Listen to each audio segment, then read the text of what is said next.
There's an important story that I just recently missed, so I heard it in passing whilst gorging on the unending Davos coverage, and it just stopped me cold. The United States has personally sanctioned judges at the International Criminal Court. There are no plans to arrest them, no indictments, no attempt to challenge their authority through legal means. What did happen was their Google and Microsoft accounts stopped working. Their credit cards stopped working. Software licenses were revoked. Payments failed. Booking travel becomes near impossible. So routine administrative work grinds to a halt. The ICC's offices still exist. Their titles remain, but the revocation of these systems makes those offices essentially impotent. And one of those judges spent years prosecuting terrorists and corrupt officials in Peru, often under threat of physical violence. And now she's effectively cut off from the digital infrastructure that makes modern professional life possible. Why? Well, the ICC authorised an investigation into alleged war crimes in Afghanistan, including actions by US military personnel and CIA operatives.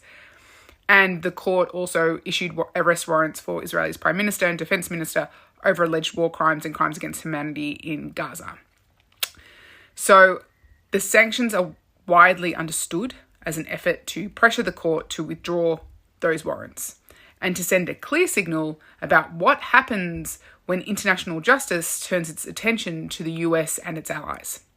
Secretary of State Marco Rubio has even gone further, describing the ICC itself as a national security threat. What's being exercised here is infrastructural power. The United States doesn't need to shut down the court, nor does it need to delegitimize it publicly.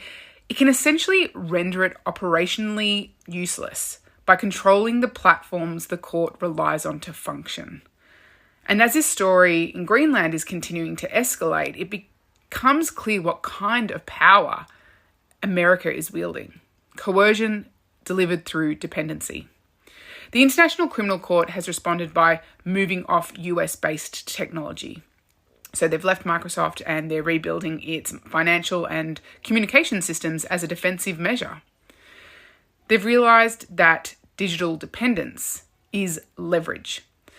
So we tend to think of sanctions as something that only is imposed on states. And what's different here is that the target wasn't a territory or a trade. It's an institution's ability to operate in a digitised world. And you don't have to ban a court to disable it. You just have to make its day-to-day functioning completely unreliable. And that is fucking terrifying because most organisations assume that the infrastructure that they run on is stable, is apolitical, and outside the reach of coercion. And this story is suggesting the opposite. Power now lives in the platforms. And when it's exercised, it doesn't announce itself. It just turns systems off. And if that doesn't change how we think about digital sovereignty, it should.